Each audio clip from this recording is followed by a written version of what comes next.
Дека сценарио за спас на екс-премиерот Груевски се дискутирало во политички кругови, потврди председателот Стево Пендаровски. Во интервју за Трилинг открива дека бил консултиран да го амнестира избеганиот Груевски. Уверува дека не би го сторил тоа. На едно неформално ниво од пред 7-8 месеци некои актери од политичката сцена ме консултираа околу таа можност, што мислам за таа можност и ме рекол децидно дека тоа не би го направил никогаш. Бидејќи тоа би било рушење на правната држава. Таков тип на милосрдие стои во уставот.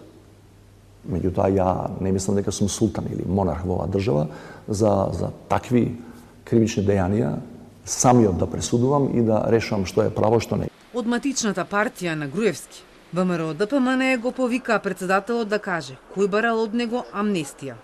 Пендаровски веќе денеска мора да одговори кој тоа барал од него амнестија. Пендаровски вели дека бил, цитирам, консултиран од некои актери на политичката сцена за амнестија, па затоа сега мора да биде прецизен и јасен да наведе кој тоа од политиката го консултирал Пендаровски.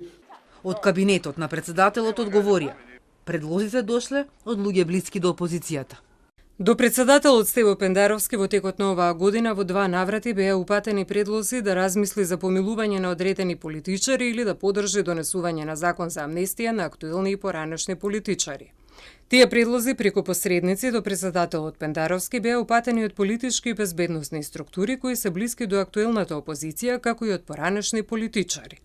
Невладините пресмета во кои предмети ќе куртули од затвор Груевски со измените на кривичниот законник. Во траекторија за кинеските автопати, во ТНТ за уривањето на комплексот Космос, делумно во Титаник за изборните измами, а едно дело му застарува и во Талир. Насилство во општина Центар и Тенк се приближуваат околу застарување. Груевски беше осомничен и во предметот за организаторите на 27 април, ама истрагата против него беше сопрена затоа што е во бегство. Измените на кривичниот законник не го засегаат предметот Плацевина водно кој се наоѓа пред Врховниот суд. Законските измени со кои се скратија казните и роковите за застарување за политичарите кои правеле злоупотреби на штета на буџетот, стапија на сила вчера.